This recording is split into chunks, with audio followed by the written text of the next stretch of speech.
Let's talk. Hello, y'all. Welcome back. It's episode 32. Thank you for joining us. Make sure to like and subscribe. Thank you. I really appreciate you guys being here. And also make sure to join us on Patreon afterwards for the full extended episode. We love y'all. That's where we talk shit. Okay. Plurals unpunched. We're going to start off with our story submission. This one's really good. It said, am I crazy or is he cheating?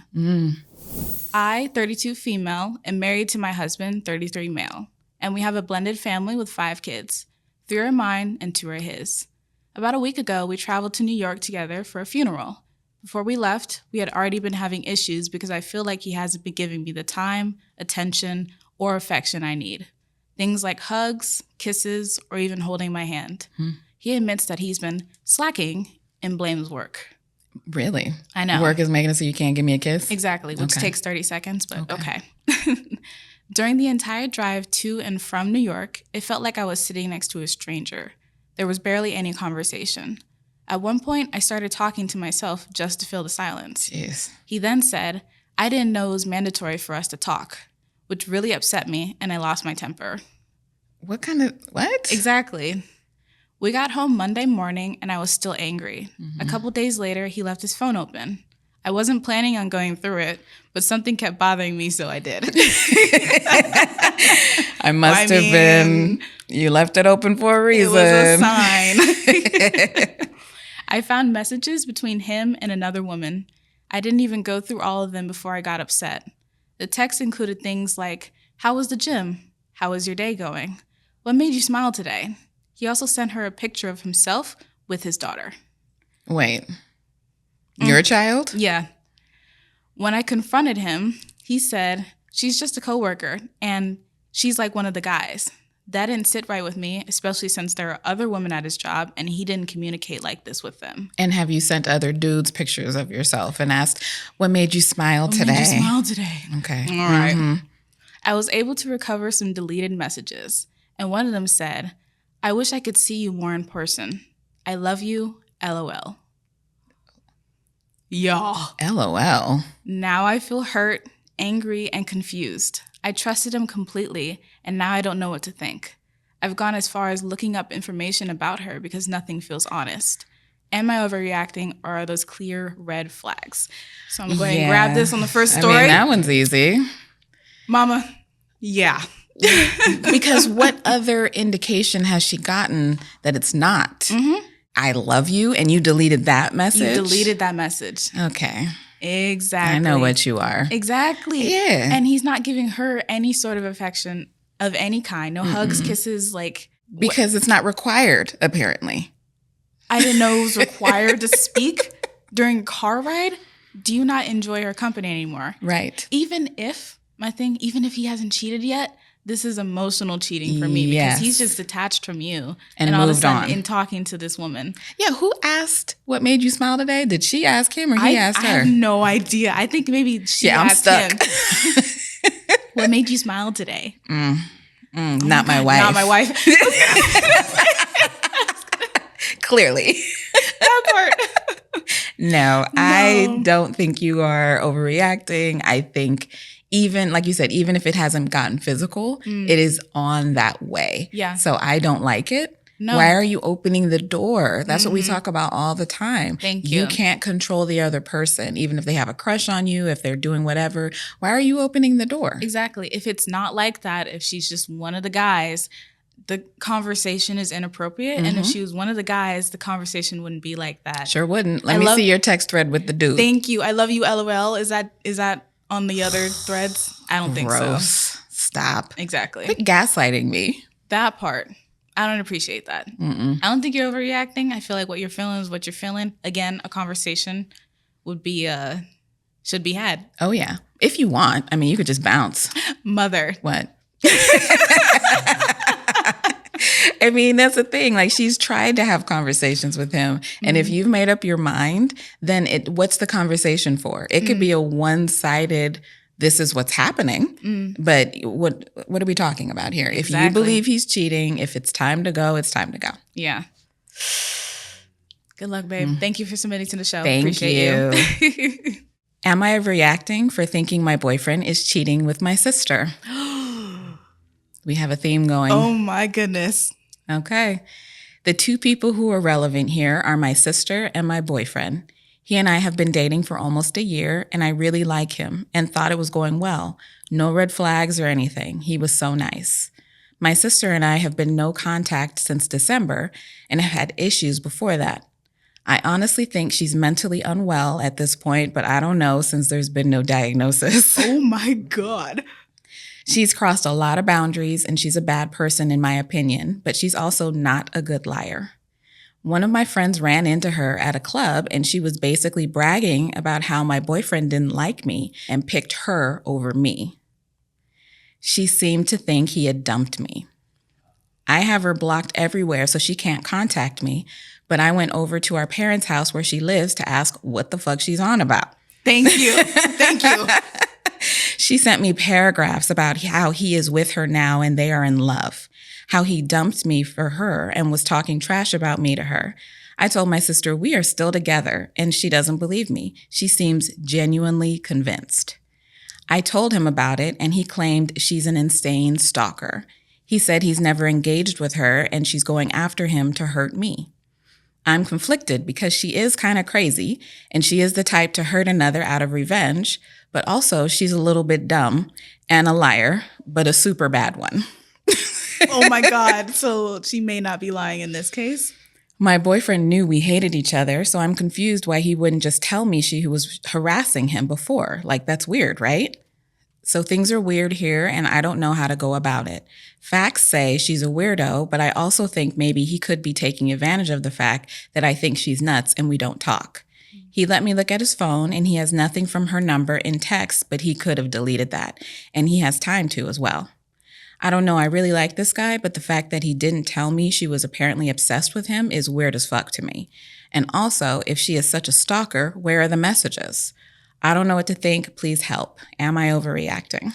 Ooh, I don't think so. I think you have two different parties gaslighting you in two different ways. That's complicated right there. It is. Because what do you believe? This your sister who you have lots of bad blood with and you don't even talk to, who would lie on you and your boyfriend, but also your boyfriend's acting a little shady too? To begin with. Because why wouldn't you tell me that she was stalking you? Yeah. And if you know that I don't like her, then there would have been no issue with you coming to me with the fact that my sister is, again, acting crazy if this is her usual. Yes. If this is her default setting, come let me know. Literally. Like, there she go again. Exactly. Here's what she said today. And we could talk about that. That's not what he did. So now that's a red flag for him.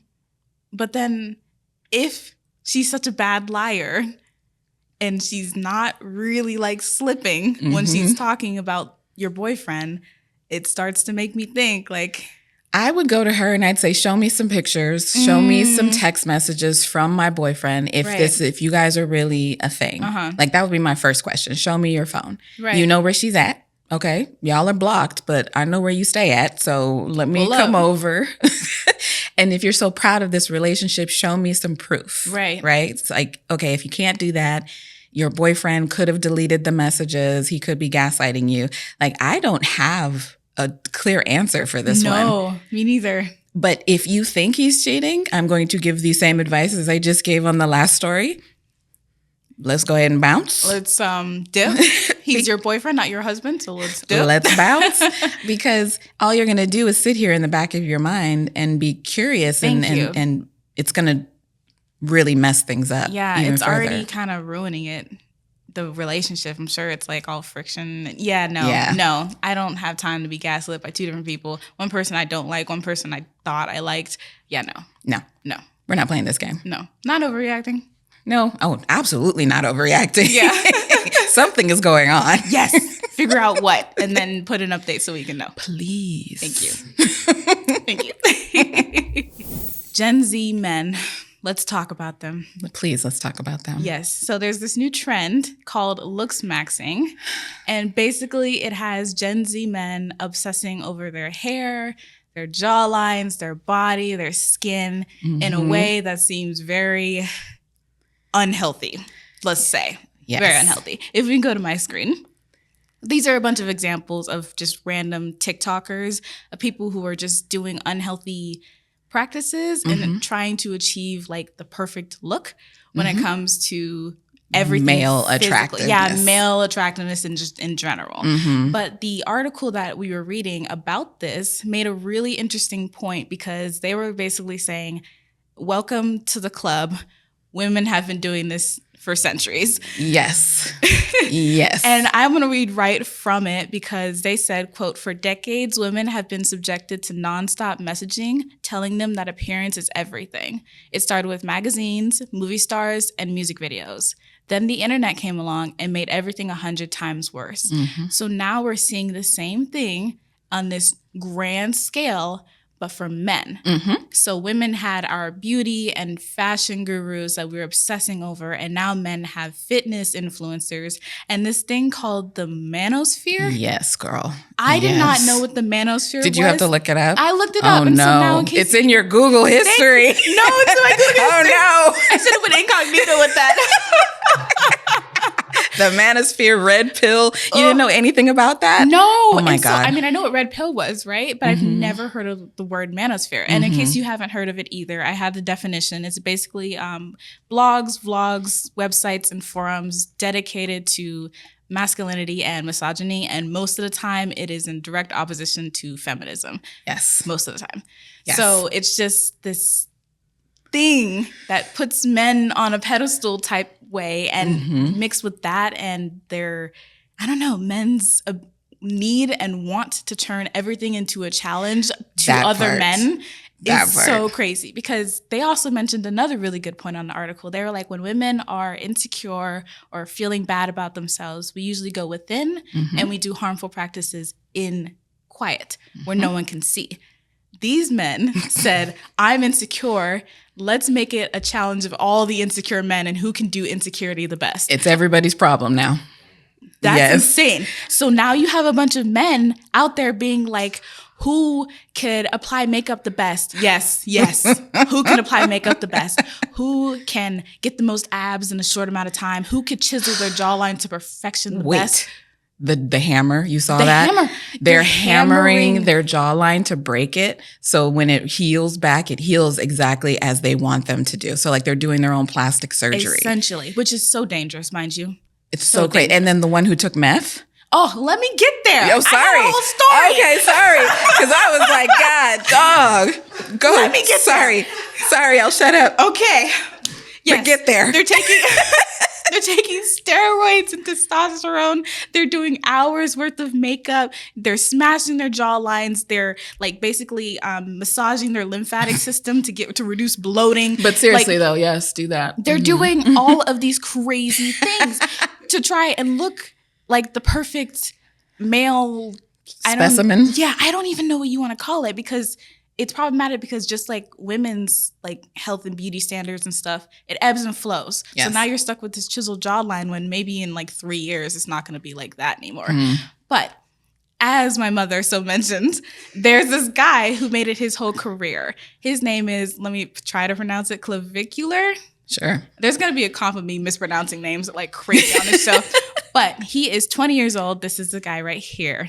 And apparently he took crystal meth to try to stay lean. I mean, there are different ways, bro. There are meth. There are more ways. I promise you there's more ways. Meth? Meth? You took meth because you wanted to take meth. Thank you. You didn't do it to slim down. You tried it and you were like, oh, wait, I lost some weight. I lost some weight. I wonder why. Let me Looksmaxx this. And let me go back. Dumbest freaking Looksmaxxing. But you have like Looksmaxx, you have like Shopping Max, you have like, I don't know, like Spending Max. Like there's whatever. Maxing is like maximizing your potential for whatever that thing is. Got it. Okay, so they are maximizing their looks. Yes. I still hate it. I still think it's stupid. Yeah. But all jokes aside, this is extremely dangerous and unhealthy. We as women know. Again, welcome to the club, but we don't want you here. This is not a good club to be in. Well, they called us women the canaries in the coal mine Because like you said, we have been judged by our beauty or lack thereof for generations. And so we have been, with the internet, everything got worse and we're doing all these horrible things, starving ourselves. And I mean, just name it. Every woman has done something that's a little bit dangerous to themselves just to enhance their beauty. And now, men, for whatever reason, they feel that pressure as well. I mean, you see men getting taller, getting those surgeries to extend their legs, but not their arms. Like, stop. Not even. Oh my God, that's such a good point. The little Tyrannosaurus Rex is running around here with long ass legs. But I mean, moving on. Wait, that's such a good point. I've never even thought about it. Why not do the arms too? That's a great point. But just with hair plugs and, all the things. And I started seeing a lot more men getting plastic surgery in the past, decade or so. Yeah. And so this is fascinating to me that they're into skincare. But they're doing it to other men. They're saying, hey, men, this is what we need to do, just like women are doing. I am fascinated by this. How they're following the same steps that we did. It's insane. Somebody else was quoted in the article. They were talking about how this objectification has made it to men and boys being convinced by outside sources that you're not good enough. Yeah. And I think just in summary, not a single person is exempt from the pressures of social media. No. I think that is the main thing here. People were like, oh, it doesn't affect me in this way, that way. It's like, no, it does, just in different ways. And we're seeing it. It's like, nah, men, you're not exempt from that either. Not because you wanting to do ABC to your body has nothing to do with what you actually want. It has everything to do with what you saw on TikTok and what someone told you that you should do to get XYZ. And it's just problematic in itself. And I don't like that we're all here now. Yes. Like, why are we all doing this? Hey, equality, right? This is not what I was talking about. Oh, I swear this is not what I was talking about. So it's just, mental health and, your self-esteem and everything, it's all just being damaged. Everyone is being damaged by social media. Yeah. And this shows unrealistic expectations as to what the perfect thing is. Exactly. And, you're not that, so you don't have that jawline, so you're not perfect. Yeah. And if I get that thing, then I'll get like you said, the XYZ, the main prize. Yeah. And no, babe, no. Don't do this to yourself, y'all. It's okay. But it looks like we're already like head first in there. yeah, we're in it. So Looksmaxxing. Oh my God. So thank you. Wow. Man. I know. So now this seems a little related, but have you ever dated a mama's boy? We want to hear your horror stories. Please, yes, put them all in the comments. We have some for you. But we do. If you don't mind going to my screen, we have some horror stories about mama's boys that came through BuzzFeed that we just wanted to go through some of our favorites. Let's do it. All right. So I went to his parents' house for dinner once. He started treating me like I was his little sister, roughhousing with me and making fun of me. I asked afterward what the fuck that was about. And he said he didn't want his mom to think I was serious because she would get mad. Are you kidding me? We were 26. Are you kidding me? Why are you faking it? Like, really? So, I'm just playing. She's rough. She's just my friend. Because your mom is there? Your mom does your mom want to date you? That's my thing. Like, it always comes down to that. You know what I mean? Ugh. All right. So this woman, she had a heart attack on Friday before Mother's Day, and her man still left her to go hang out with mom. Wasn't there to make sure she was okay, that she had this help that she needed, even though they already had a Mother's Day event planned for that Sunday. So for 2 more days, just wait 2 days. Oh my God. And be here with me while I'm having a heart attack. Even a heart attack can't make you stay? She said, it's bad when the nurses hand you slips of paper with the contact information of divorce attorneys before you discharge. They're like, honey, go ahead, move on. You know? She said, yes, I left him. Thankfully. Thank God. Oh, my goodness. My ex-boyfriend had to hold my hand and his mom's hand an equal amount of time anywhere we went somewhere. You're kidding. He would hold my hand, and then halfway through whatever we were doing, he would go hold his mom's hand for the rest of the time. You don't want her to feel left out. You're kidding. That is so bad. It's terrible. That's so bad. Why are you holding your mom's hand? Why? Okay, is she on the dates? Why do you need to... Wait, why is she there? Yeah. Why do you need to That's switch? That's a good question. Bye. No, thank you. His mom told me that he cheated on me, so clearly I must be a bad wife because his cheating could never be his own fault. Really? Really? If we can go there, I can go lower. Or you just raised a terrible son. How about that? That's not an issue? I love how that was never across our mind. You know what? He's all yours. Yeah, you can have him. Bye. Ill. When I cooked, he would say, "That's not how my mom does it." You're right, it's not. Oh my God. I would be so pressed if someone said that. Listen to me. You know where your mom lives. Go over there. She cooks it so much better than I do. Gone over there. Bye. What? I know. That's not how my mom That's not how my mom does it. Oh, God. I dated a mama's boy. I was up for a promotion at my job, and he somehow made it about himself and finally said, "My mom wouldn't like you. You're too independent." I had to ask him to clarify because this was over a job promotion I worked my butt off for. And he said, "She would want you to not care about a job promotion and want you to be more domestic for me." Excuse you? Yeah, she said But cool also, and left. You don't have enough strength to say that I want you to be more domestic. You're like, That's I'm going to the use my part. mom. She would want you to be domestic for me. Oh, you coward. Oh my goodness. Say it. Say it Just with your say, chest. "I want you to be home." But why though? We keep going around and round and round with these situations where men want their women to be home. But you aren't giving her the life. I mean, you keep talking about, "I want a trophy wife and I need this and I need that," traditional values. Then let's go, man. Bring home this money so she can stay home. Where's the money? I don't care. I don't need to be all like, I'm just about the objects and everything, but you're making it about the objects. Fine. Right. If we're playing by your rules, where's the money? Trying to make her leave her dream job. Bye. No, I want you to be more domesticated. That's the last one. Thank you. I know they lying. There's too many good men out there. I know it. For them to be dealing with men like that. Oh, no, there's plenty. Go on out there.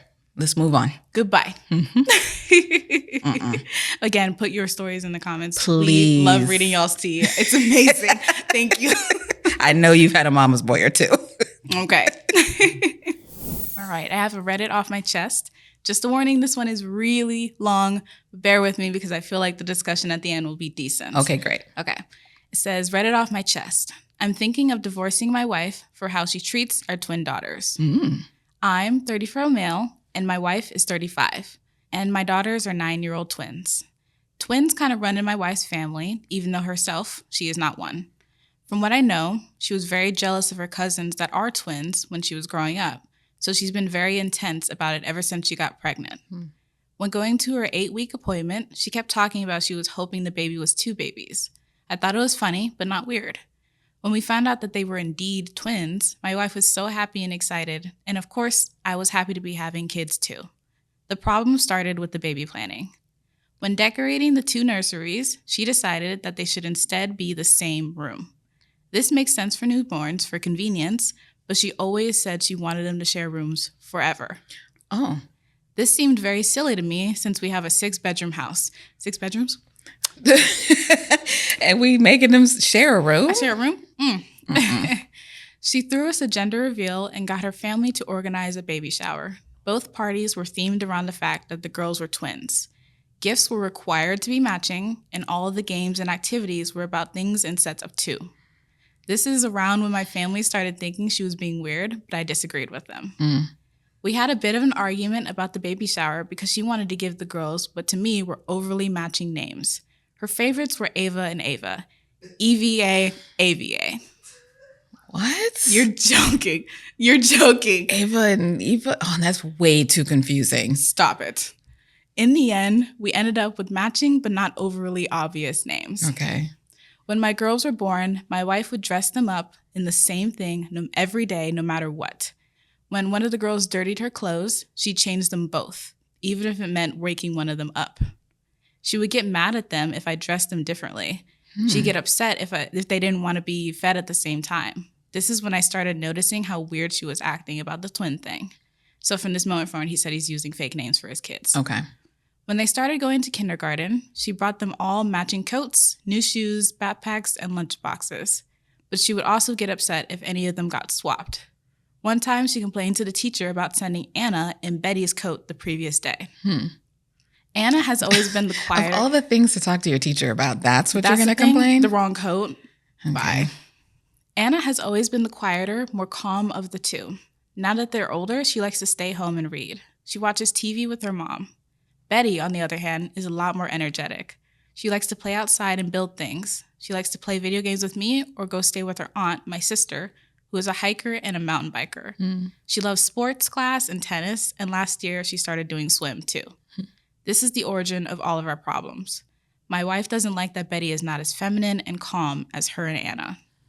When Betty started wanting to get her hair done every morning, they had such a massive fight that the house was tense for a week. Oh, jeez. My wife likes to send the girls to school in the same or matching hairstyles and would get upset when Betty would return home with her hair in a ponytail or mussed up from sports.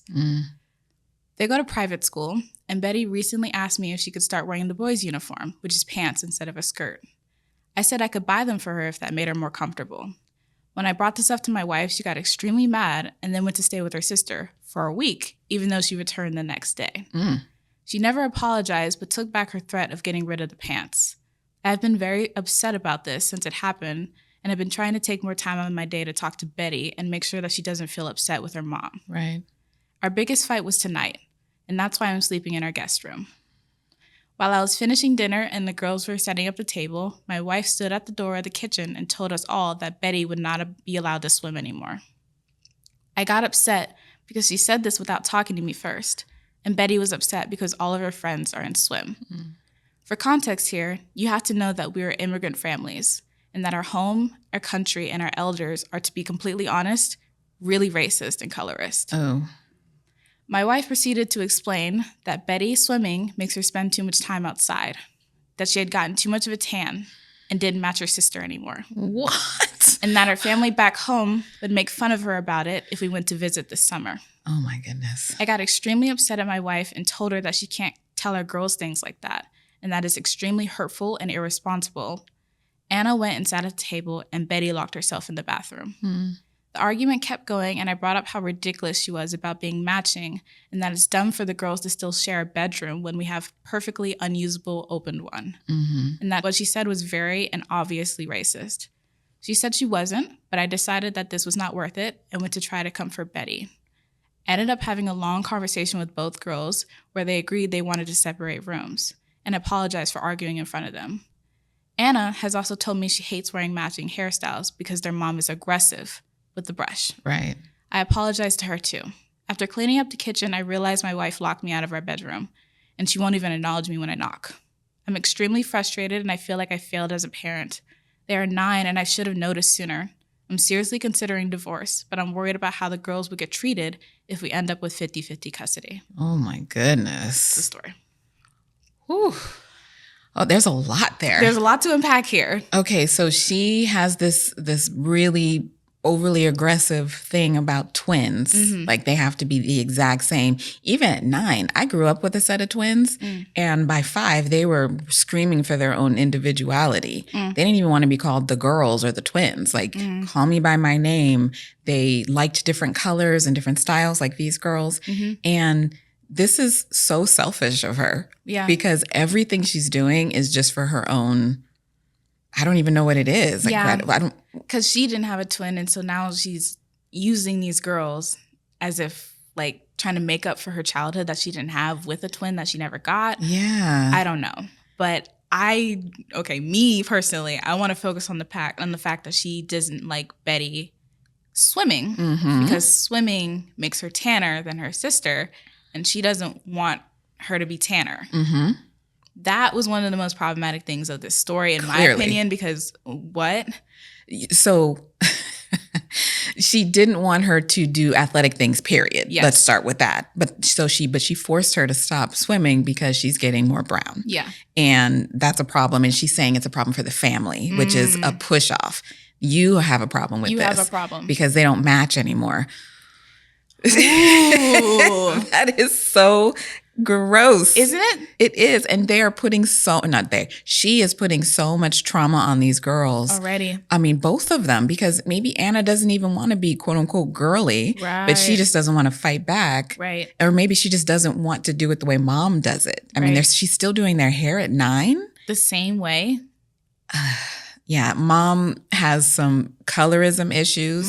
She's got some issues with this twin thing. Yeah. And she's putting all her baggage on her kids. Yeah. And she was ready to leave just for dad siding with the kids like for 1 second. Like defending his children, which if you somehow come across this post, I want you to know that you are not a bad parent. Oh, no. No, Not you're at a all. good parent. Yes. Very good parent, because you're always defending your children. And it's not the fact that you're like, I haven't noticed until they were 9 or whatever. Like, it's fine. It's your wife's baggage that's the problem, and you're doing the best that you can. Yeah. I mean, it's hard. And even what he said, if he leaves, he's leaving them 100% of the time when they're with her. Oh, God. With no intervention whatsoever. And Betty is going to have it tough when she's over there with mom. Oh my goodness, both of them. Like, she can't dress like she wants to dress. She can't. I mean, their hair. My mind is just kind of blown with this one because I haven't seen this before where someone is so obsessed with the twin thing that late in age. Right. I get it when they're young, of course. We got little carbon copies of each other. I want to dress them the same and do all that. But I mean, before the babies even got here, don't give us no gifts that aren't the same. Exactly. They're going to sleep in the same room forever. Forever? What do you mean forever? Yeah. And the fact that once they asked the kids if they want to go into different rooms, it was yes. It was immediate. Yes. They want to be able to decorate how they want to decorate. These are 2 different girls. Thank you. They are not the same person. Thank you. Let them be who they are. That's not fair. It's not fair to them at all. So afterwards, I think he mentioned how he was going to start moving furniture afterwards to like move them into their own rooms. Yeah. 6 bedrooms, by the way. I mean. And they attend a private school. Yes. But it just, it's not fair to the girls. This needs to have a conversation with the mom. Yes. Stop pushing whatever you've got going on these girls. Yeah. It's not fair. You're damaging them. Yeah. Yeah. And apologize to Betty. What are you talking about? I know. Jeez. Poor girl. I Betty, know. you are perfect. Yes. Yeah. I don't like that whole thing about pining 2 siblings together. This whole, no. She's like me. She's a girl and you're this and you're doing. I don't like any of that. You better love those children equally. No, she only if Betty is like she wants her to be. Ugh. Yeah, there are stipulations on her love. Yeah, hate it. Well, this one is kind of similar. We locking in. We locking in. All right. Am I overreacting for telling my fiance I'm reconsidering having kids with him because there is a chance they could have darker skin? You're kidding. You're kidding. My fiance, 23 male, and I, 23 female, were on the topic of having kids, which we later down the line very much plan to have. He is mixed with Hispanic and relatively pale, but could tan very well if you really tried. Me, on the other hand, I'm mixed with Black, so I have a nice caramel tone to my skin, which I love. I'm very much his type in many aspects of looks, down to the personality, common interests, etc. While on the topic of having children, I expressed that I loved curly hair, which we both have 3B curls. Period. And I always wanted my children to have curly hair as well. He mentioned he could care less, but hopes our kids have his eyes, which are green hazel color, and they are beautiful. I was explaining that I would be interested to see how our kids turn out since recessive inheritance is a thing, and my mother is fully African American with beautiful dark glowing skin. It's totally possible for our kids to have kinky curly hair or blonde hair and blue eyes. From my dad, they can be anything. Then he expressed that he would feel weird walking around with a dark child. Don't start with me right now. So she says, if the child got my mom's recessive gene of dark skin. So I did keep that in because dark skin is not recessive. It's dominant. It's dominant, but cool. Yeah, I just wanted to say that. I was really shocked he said that and mentioned we literally live in the 21st century where there are lots of parents walking around with kids having completely different skin tones, hair color, and texture from their own parents. Then I told him, that makes me feel uncomfortable. If our child potentially came out darker, why are you worried about what other people think? Now I'm asking myself and him if I should reconsider having kids. Knowing this is a red flag for me and could likely end our engagement, am I overreacting? Okay, just to clarify, he's the one who has an issue with the fact that they might have different. They might have darker skin than him Uh-huh. because he's the pale one. Uh-huh. She's the brown one. Uh-huh. And she's thinking that the dark skin of her family could come in with her children because they're mixed. And he says he'd have a problem walking around, like maybe people thinking that's not his kid, or it could just be flat out racism. Oh, Yeah. that's She tough. did not say how he reacted to her having a problem with it. I even went through the comment section to see, like, what is he saying? Like, Right. is he like, yeah, you're right? Or if he's just like, no, I feel how I feel. But he does have a problem with his child coming out more brown than he is. Why? Why do you have a problem? If you have a problem, then I'm sorry, then date somebody that maybe didn't have that complexion. Right. She's mixed with black. I don't understand if it was such a big problem or whatever. And if it has anything to do with, like, maybe people won't think that's my child, that's a them problem. Oh my goodness, that is a them problem. Like, who cares? This is my baby. I love them. And also features. I don't care about skin.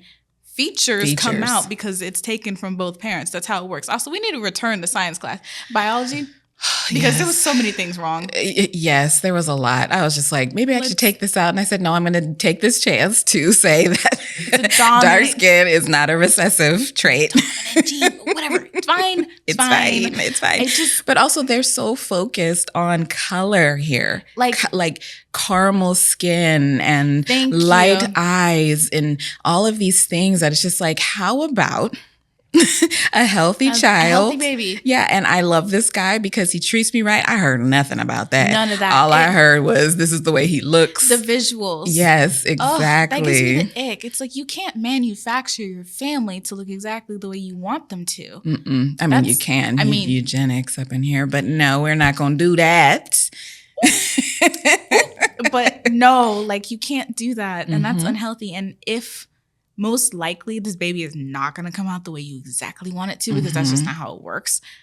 Are you going to love your baby any more, any less because of it? Exactly. If so, do not have children. We just read a story about this woman be like forcing these kids into things. I mean, I grew up with a lot of mixed children as well. I mean, it was like designer babies coming up in the 80s and 90s. But I had a friend who told me that her mother used to pinch her nose when she was smaller, so her nose didn't match her black father's.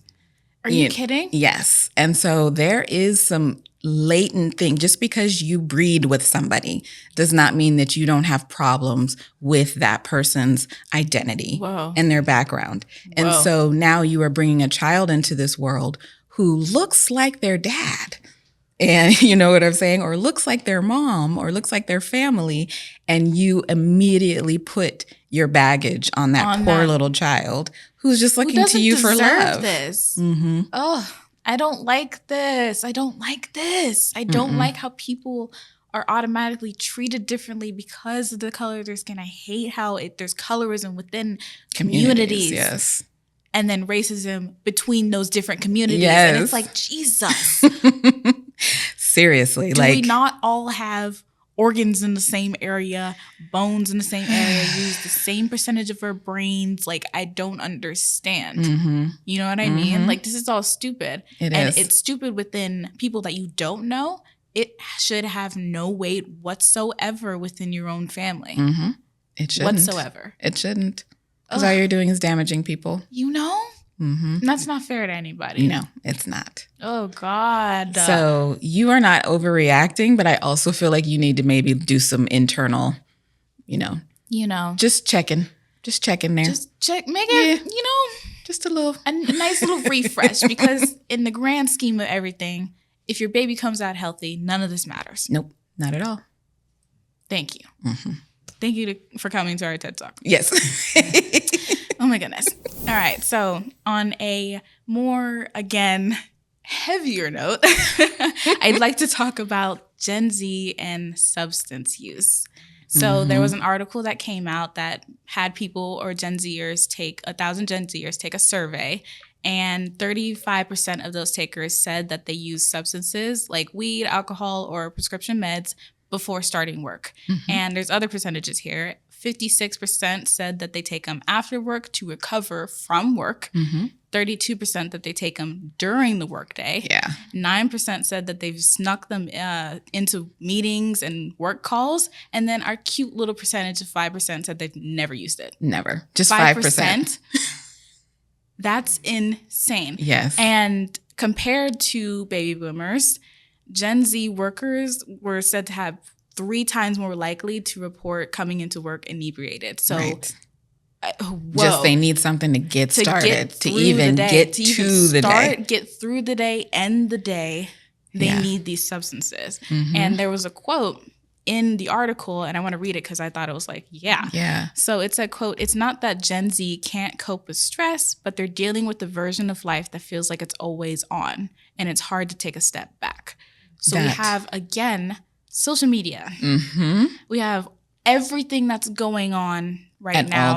At all times. And it feels like there's no escape.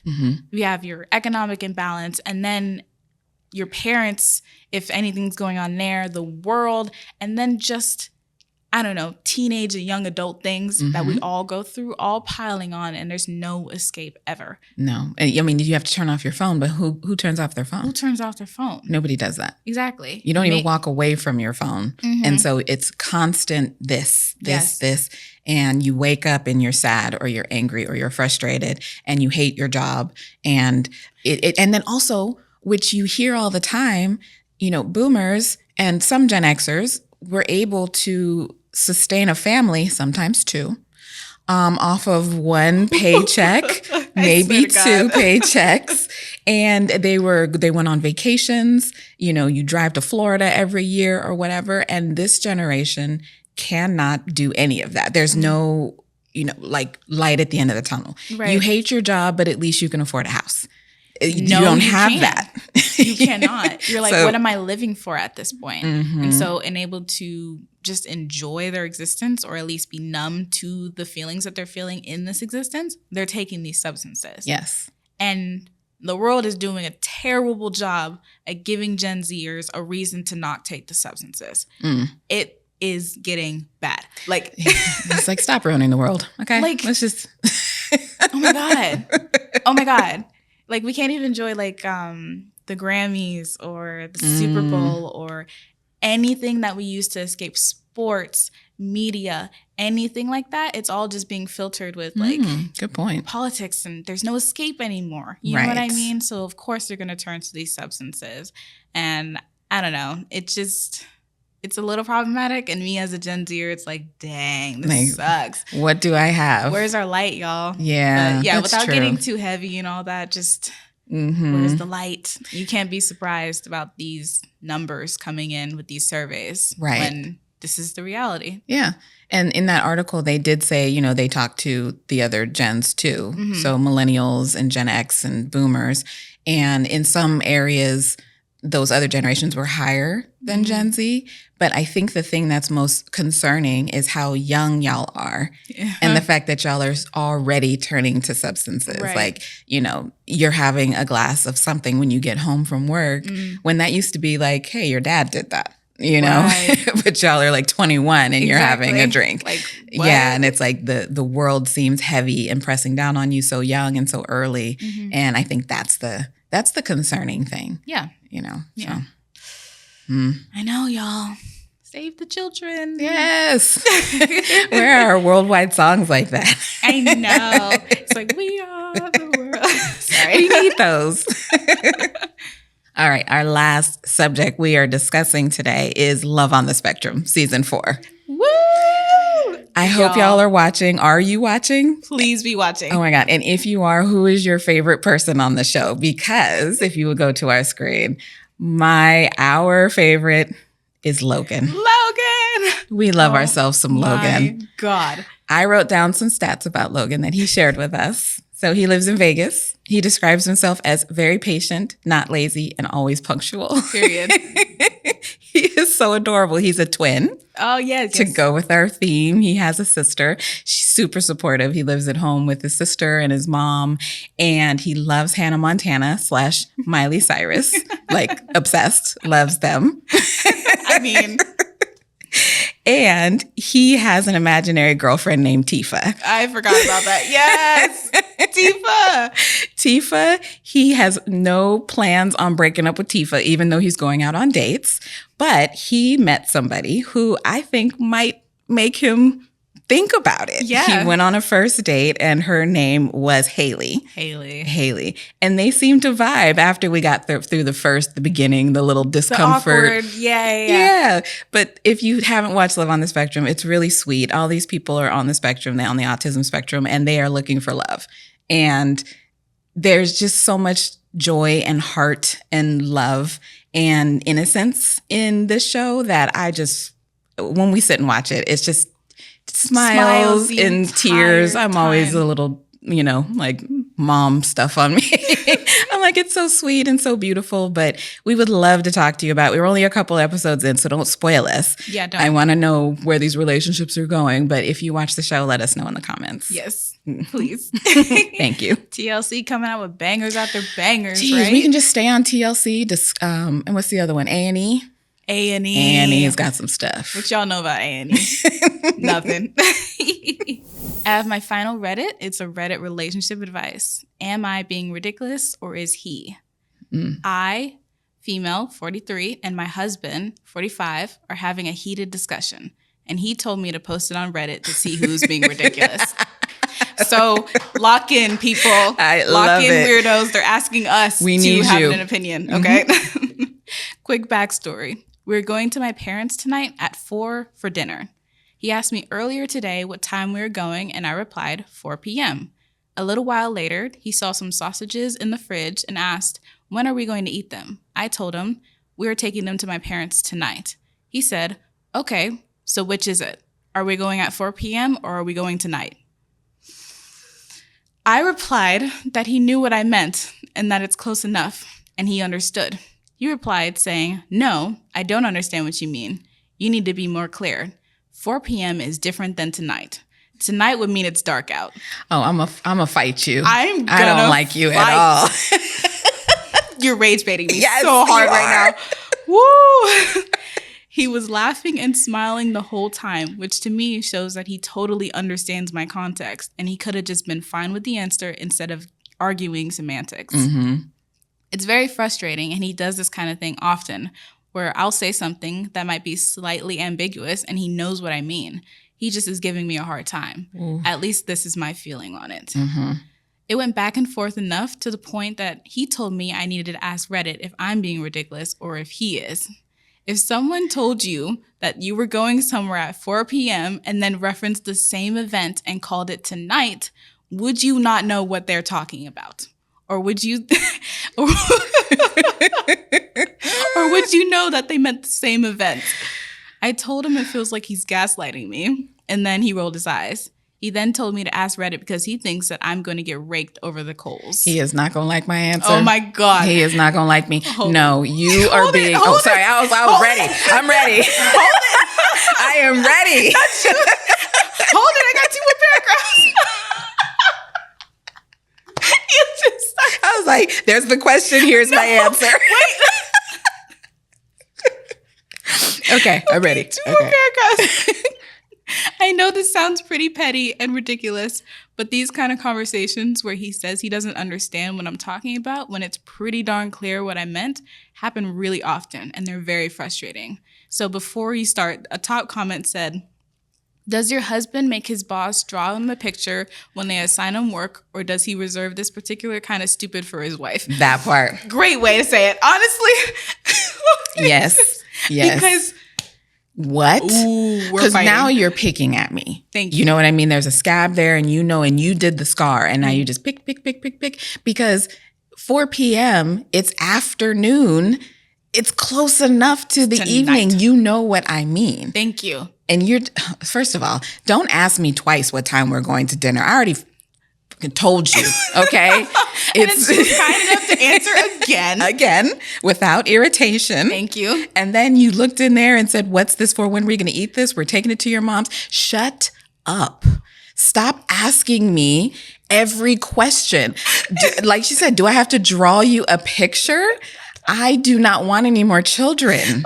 I don't like that. Why? Because even if it was a kid, they would remember that we're going someplace tonight. Yes. At 4 p.m. tonight, connect the dots. I swear to God, you want me to use the same verb and wordage every time I speak to you? Every single time, or else you can't connect the dots. I know See? you're not that dumb. These men constantly in these Reddits, okay, they go to work and they are perfect employees. They understand. They have discernment. They can read. They can do things. They can follow directions and then come home and just turn that off. There's a battery on that, clearly. Oh, my goodness. And they need to charge it at home. So At home. I swear to God, if I say 4 p.m. and then I say tonight later on, remember that I said 4 p.m. Remember that is afternoon. It doesn't matter. We're going at 4 p.m. until I tell you that the time has changed. Yes. Assume. Thank you. It is the same. I swear to God. He said no because tonight would mean it's dark out. You're lying. What? Also, no. Because what time of the year are we talking about? Exactly. So I'm exhausted. Oh, yeah. Oh, man. You saw me. I was ready. I was like, Yeah, oh, no, I was like, I have enough information. I can answer now. you I have the answer. I swear, I would be so pressed. So pressed. Because that's my number one thing. If I told you, don't be dumb with me. Yes. If Don't I've act given you stupid. everything you need, all you have to do is be ready. Because clearly you. she does everything. Oh my God. Grab the sausages, be by the door With your shoes on. With your shoes on. With your shoes on at 3:55 p.m. Jacket in hand. So we can go. Oh. In the fridge. Do you need me to answer that question again too? He said, where's the sausages at? I'm going to explode. All right. The top of my head is going to come off. I swear to God. Oh. Okay. Okay, I'm ready. I can move on now. Am I overreacting for resenting my parents for me being an iPad kid growing up? Ooh. I'm 19, so I would consider myself one of the earlier iPad kids. And now that people are talking about the damage these iPads are doing, I've started quietly resenting my parents over it. As far back as my memory goes, there's been an iPad in my hand. Some nights I went to sleep at 2 a.m. on a school night, hugging the damn thing because I was so attached. It went everywhere. The bathroom, weddings, in the car, I was glued to it. I didn't even have to ask for it. I'd be eating and they'd be like, well, here's your iPad. I would get really confused anytime I didn't have my iPad when I ate because they set the system up. Right. I was also a weird kid. I couldn't hold conversations well, didn't have good social skills, and to be honest, I still don't. I basically had unlimited internet access all my life and was on stuff like Omegle before I could divide a fraction. Pause. Omegle? Whoa. I know. Really? So you can imagine the effects this had on me. Honestly, I do resent them. I wonder if my autism is even real. Maybe I'm just an iPad kid who wasn't spoken to. I'm from England, but I had a slight American accent as a kid because apart from school, I wasn't really spoken to unless I was being told to do something. So I learned a lot online. Oh my God. That sounds crazy. Whoa. So with teachers talking about how iPad kids can't do anything, it makes me wonder if I'm the way I am because my meaningful conversations growing up were held on Kick, of all places. I wasn't allowed to play outside, and my mom and dad really weren't the type to play with their kids. It's eating away at me inside, knowing maybe I could have been normal if it weren't for the damn iPad. So he has a little edit on here. I seem to be unintentionally leading people to think I said I will never change or work on myself. This isn't true. I've been in therapy since I was 12 and have been trying to get better. However, it's a lot to cover. And this post would get taken down if I went into explicit detail about what exactly is wrong with me. And Rome wasn't built in a day. Ooh. Yeah. Rome wasn't built in a day. Nice line to end it off of. That's insane. Mm-hmm. So we're not that far off in age. Mm-hmm. So that's really interesting because, okay, you and my dad, Mm-hmm. you guys never really had us glued to screens like that. I understand where this person's coming from because you're like, people would hand their kids the iPad to entertain them Mm-hmm. and to take time to do like chores or anything else they need to do, which I understand the intention behind it. But Mm-hmm. instead of giving your kid like a board game or a book, or Mhm. anything, you're giving them this iPad. And so we can't act surprised when these kids all of a sudden come out and be like, hey, I never really developed these certain skills or Right. these certain things because I was glued to my iPad my entire life. Mm-hmm. And being on Omegle is insane, is absolutely insane. Mm-hmm. But the part where you have an American accent because of the media you were consuming as a kid, even though you were from the UK, is insane. Isn't that wild? Like, that is the conversations he had. Yes. Those were the meaningful interactions that he had with American television or American, media. Y'all, that's crazy. Mm-hmm. That's crazy. And no, I don't think that's your fault. No. And I don't even blame you for feeling resentment towards them because there's other ways for parenting. In times before iPads, what do you think the parents did to entertain their kids? Yeah. We had a lot of interaction with y'all because we didn't throw iPads in your hand. But also, man, throwing a movie on, if you're trying to do chores, sit them in front of the TV for 2 hours, I get it. Period. But not all day long. Not all day. And so I understand the stress of being a parent and having things to do. And this kid is running around and I need a second. I understand that. But as a mother of 3, I also know that there is some things that you have to just get over. Like, I watched way too many kid movies. I didn't want to sit there but I didn't want y'all to be like left off by yourself to watch this thing or to watch this TV. Even today, we still watch stuff together because if we're going to do it, then we can do it together. Not you doing that and I doing something else. Right. Or, like you said, books and board games and toys. And there's a lot of different options. But there is a wave. I saw in the comment section, there was some parents or people who were saying to give their parents a break. And you shouldn't be so resentful because back then we didn't understand how harmful throwing an iPad in a kid's hand could be. But I disagree with that because there were articles and there was doctors who were saying things immediately. They were telling us, get these iPads out of these kids' hands. Right. It's in these kids' hands as young as 2, as long as if they can hold it, they are watching it. And to have no regulations on it, I mean, he was on all these websites that he should not have been on. That's insane. And so he was given free reign, not just the iPad, but free reign. To the internet. And that I do think is a parent's responsibility. Absolutely. So I'm not mad at him for I'm feeling not resentful. For feeling resentful at all. But I do appreciate that he's taking the steps. He sees that there's some lack. And he's like, okay, these are what I want to change about myself. Yeah. It wasn't my fault, but none of our baggage from childhood is our fault. Never. And so once we become adults and we're like, okay, this is something that I would like to change. Thank you. And then you change. And he's taking the steps to change. So, that was an interesting one. I thought that would make a good conversation. Tell us what you guys think in the comments about this because the generation of iPad kids are all adults now. And we are seeing that the kids who were influencer kids, like all those things, they're all coming of age now. And I just really want to know how growing up that way has affected you. Yeah. Being so reliant on social media and our devices, it is a detriment for sure. Agreed. We got to now play catch up instead of just knowing the things that we should know. So, agreed. Good one. Thank you. Oh my gosh. Is that it? That's it. Oh my God, we did it. All right, y'all. Thank you so much for joining. Episode 32, 33 is next week. But we're continuing the conversation. And I believe my mom has one more story. So if you want to see that part and the extended episode, head over to Patreon. It is posted right now. So you're in luck. All right, y'all. Thank you. Bye. Love you. Bye.